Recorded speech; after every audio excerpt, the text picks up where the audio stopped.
JMM की तरफ से पूरी तैयारी है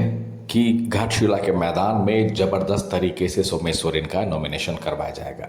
बीजेपी की तरफ से भी पूरी तैयारी है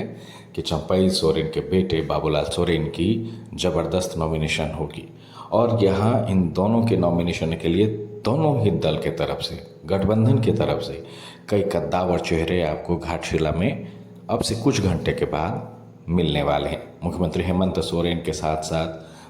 पूर्व मुख्यमंत्री बाबूलाल मरांडी, आशुतोष महतो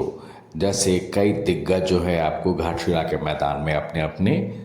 प्रत्याशी को नॉमिनेशन कराने के लिए जीत की हुंकार भरेंगे और इन दोनों की उम्मीदवारी के लिए, दोनों के नॉमिनेशन के लिए यहाँ पर घाटशिला में ज़बरदस्त तैयारी की गई है। यहाँ तक तो बात अब सही है कि अब चंपैदा भी अपनी सियासी लड़ाई जो है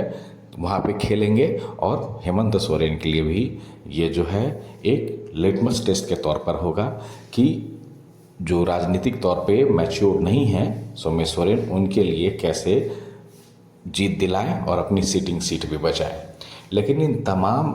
चीज़ों के बीच जो एक अहम चीज़ें नज़र आ रही है वो ये है जेएलकेएम की तरफ से उम्मीदवारी टाइगर जयराम महतो की यहाँ पे रणनीति। अब यहाँ देखिए, अभी तक यही कंफर्म है कि दो दलों के बीच यहाँ ज़बरदस्त कांटे की टक्कर है घाटशिला में, सोमेश सोरेन और बाबूलाल सोरेन के बीच। लेकिन अगर टाइगर जयराम महतो ने अपनी यहाँ पे चाल खेल दी तो अमूमन जो ये मुहावरा होता है, दो के बीच जो लड़ाई होती है उसमें जीत तीसरे की हो जाती है। जयराम महतो भी इसी का शायद इंतज़ार कर रहे हैं कि दोनों ही दल अपने अपने तरफ से जीत के दावे ठोक रहे हैं। कोई कह रहा है कि पिछले बार का रिकॉर्ड टूट जाएगा, 22,000 पिछले बार का था, इस बार 50 होगा। तो कोई ये कह रहा है कि पुनरावृत्ति होगी नहीं, हर हाल में इस बार जो है बदलाव दिखेगा घाटशिला में। लेकिन जयराम महतो अपनी रणनीति पर कायम है। अभी तोपचांची में उन्होंने घाटशिला के लिए मंथन किया और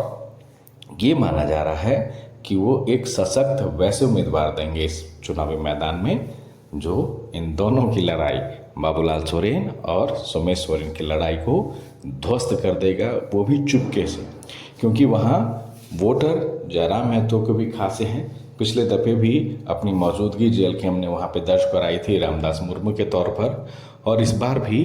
ये माना जा रहा है कि अगर लड़ाई इन दोनों के बीच है,